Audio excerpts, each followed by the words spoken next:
At the same time, we see increased northern resistance to slavery and increased abolitionism. We have the admission of new states being considered in Congress.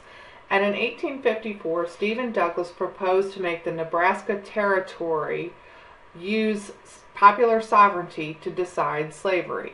If you remember how popular sovereignty is defined, basically popular sovereignty allows people to vote on an issue and decide for themselves whether they want what they want. Okay. The South believed that Nebraska would be made a free state. That was their concern. So they opposed Douglas's idea of popular sovereignty.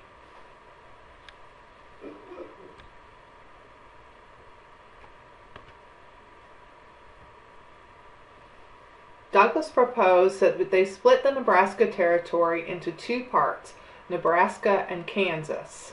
This would nullify the Missouri Compromise because both territories were north of the 3630 line that split the country between slave states and free states. It also rested on the assumption that Kansas would become a slave state.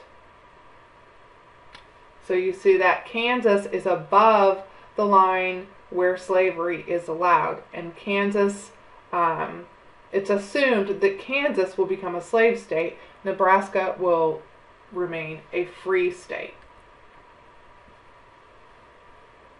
So in the Senate race of 1858, Douglas and a new and up-and-coming politician named Abraham Lincoln debate over the issue of slavery.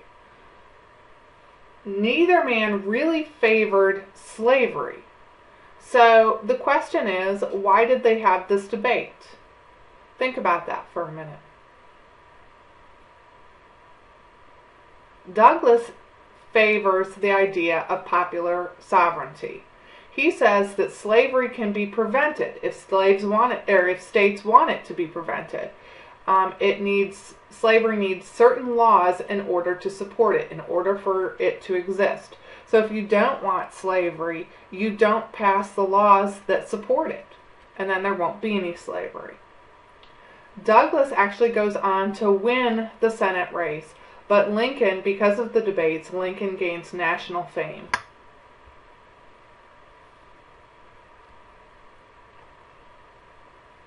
Northerners and Southerners both flocked to Kansas to try to outvote each other. What will Kansas be, a slave state or a free state? Pro-slave settlers set up their camp in Kansas City. Some of these settlers include a group called the Border Ruffians.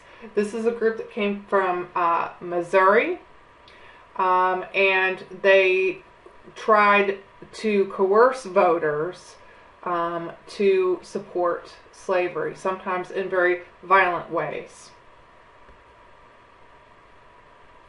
The abolitionists established their camp in Lawrence, Kansas, and soon Kansas had two governments, one that was pro-slavery and one that was anti-slavery. This leads to violence between the pro-slavery groups, such as the Border Ruffians, and the anti-slavery groups.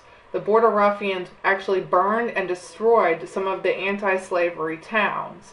And John Brown, who was a fierce abolitionist, organized abolition efforts, retaliated. With he and his sons, he executed 5 pro-slavery settlers near Potawatomi Creek. Go ahead, try to say that.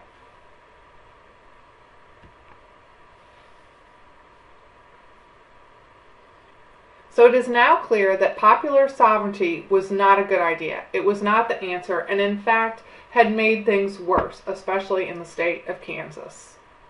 This is a painting, well-known painting of John Brown as he's stepping up to, or I should say, stepping on pro-slavery settlers.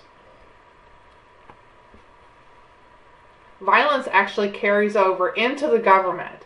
And in the Senate, we see Senator Charles Sumner give a speech that blasts Southerners for their bully tactics in Kansas, basically criticizing groups like the Border Ruffians for their aggressive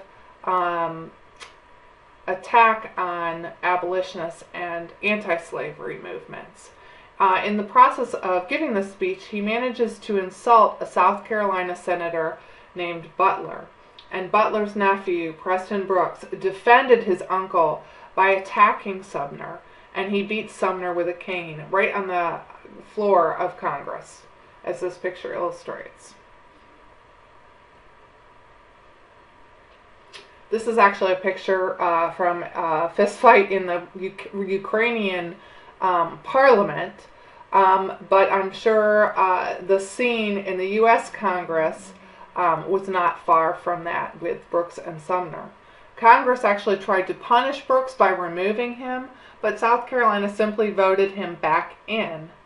And Sumner wasn't allowed to sit in the Senate for 3 years, but he was reelected anyway.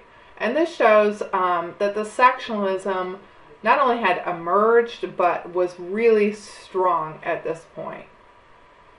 So that's it for this particular PowerPoint. I hope you have a good grip on some of the events that increased the sectionalism, increased the tensions between the North and the South, between the pro-slavery advocates and the abolitionists. And these are all things that made the situation extremely tense leading up to the Civil War.